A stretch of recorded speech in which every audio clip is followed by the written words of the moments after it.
let's start off by showing Charles' CD here. Fabulous CD, amazing. This guy's great. I want to introduce Charles. Charles, thanks for coming on today. Oh, my pleasure. That's Jay. great, buddy. My pleasure. We really loved your performance. Thank you. It was amazing. So, you know what? I really know nothing about the tenor culture. So why don't you educate me and educate our fans, and then I got a ton of questions for you. So let's start, not from the start, but how you got into it, maybe.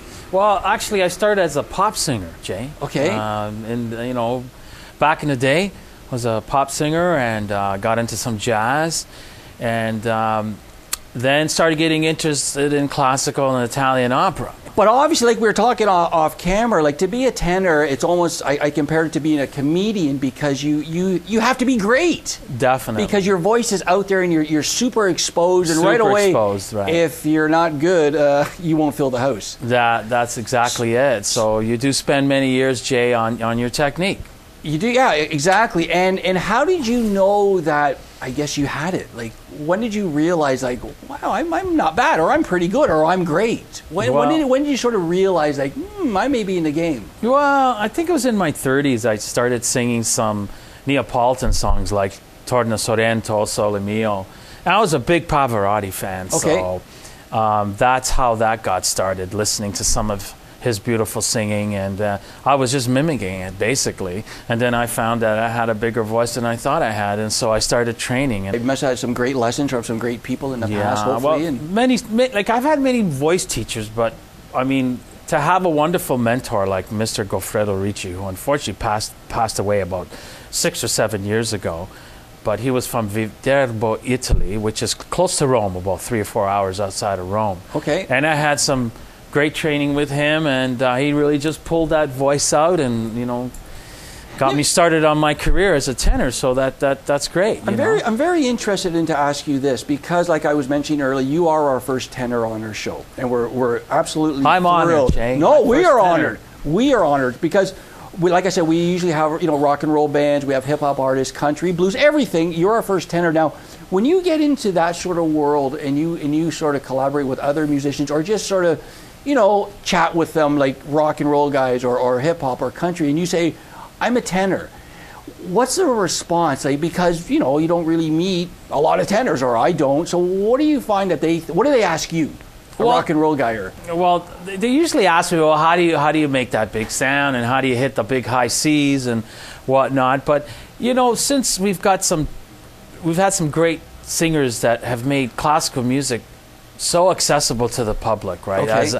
As in Andrea Bocelli and Josh Groban and all these other wonderful singers. I think this kind of music is almost like mainstream, Jay. Like people are listening to it and they're digging it, and that's important for someone like me, right? I think it's certainly grown, that's for sure. Absolutely. Your category has certainly, because like you said, Pavarotti. And do you think Pavarotti really made your sort of category go boom, or who was it? Who was that person? Was it? Well, was it him? I mean, for opera, Pavarotti for sure. Ooh, see that? I was way off with the name there. Luciano Pavarotti. But no, definitely he did wonders for opera and bringing it to the masses. Okay. Especially the old.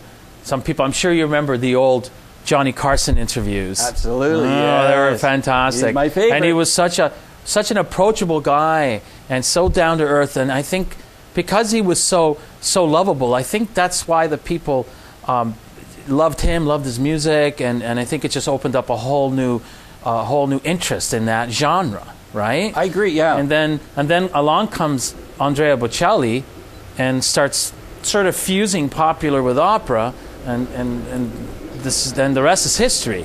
Describe the competition. Is there a big competition in your field, or? Well, in opera there is, but what I'm doing right now is I'm making that transition from basically an operatic tenor, Jay. That CD there, Arias and Serenades. I've sold so many of them, especially off the stage at my concerts, and now I'm very, very pleased to say that I found a wonderful new direction that is going to infuse my ability as a composer, pianist, guitarist, arranger, producer.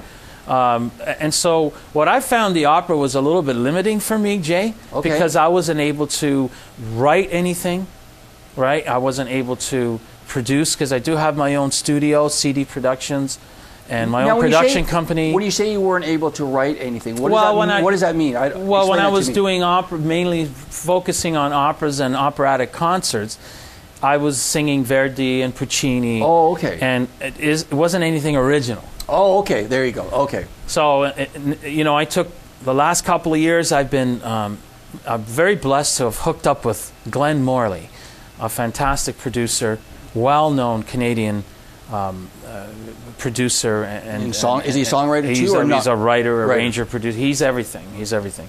And I heard Gino Vanelli's Canto album.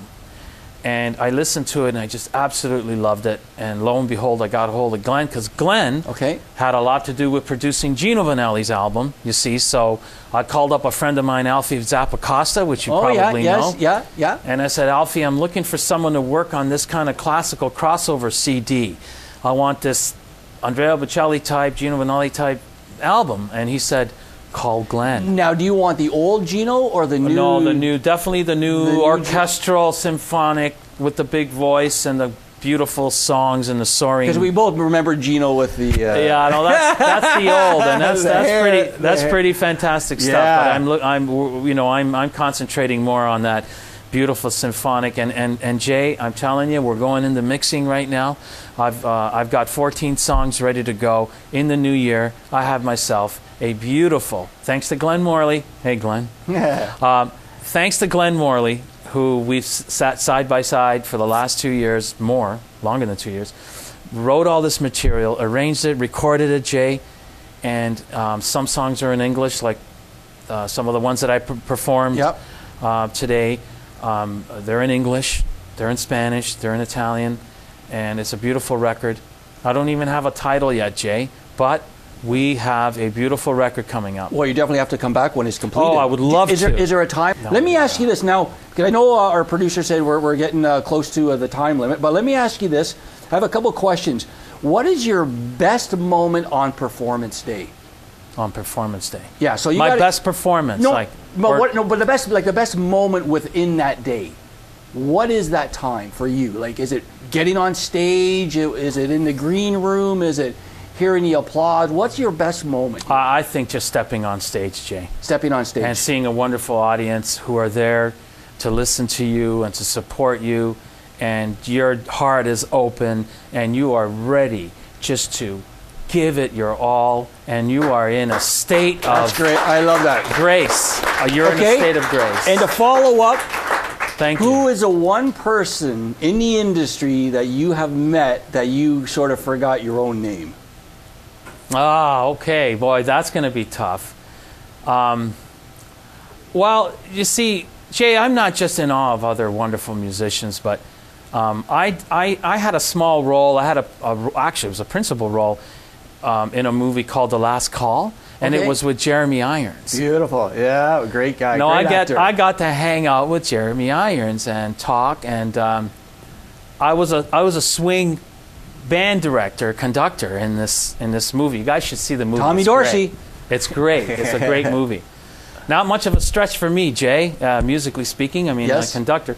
But just to sit down and just to hang out with Jeremy. A bona fide actor. And, and you know what's really cool? He took my baton, my conducting baton, and started conducting. And we were just hanging and just talking and having a wonderful time. What a great That was a great moment, I have to say. Okay, Charles, we're gonna let you go. I have to let you go, but before we do, please do give out your website to our fans and viewers, and they can get in touch with you maybe. So just shoot it out there. Yeah, for sure. People, I'm at www.charlesdiraimondo.com, and there's videos and CDs you can buy there, and all kinds of stuff. And stay tuned, because Charles is going to come back and give us some more tunes. So we'll be right back with the Jay Stoyan Show with Ashley Monroe. Thank you. Woo! Thank you. Beautiful, buddy.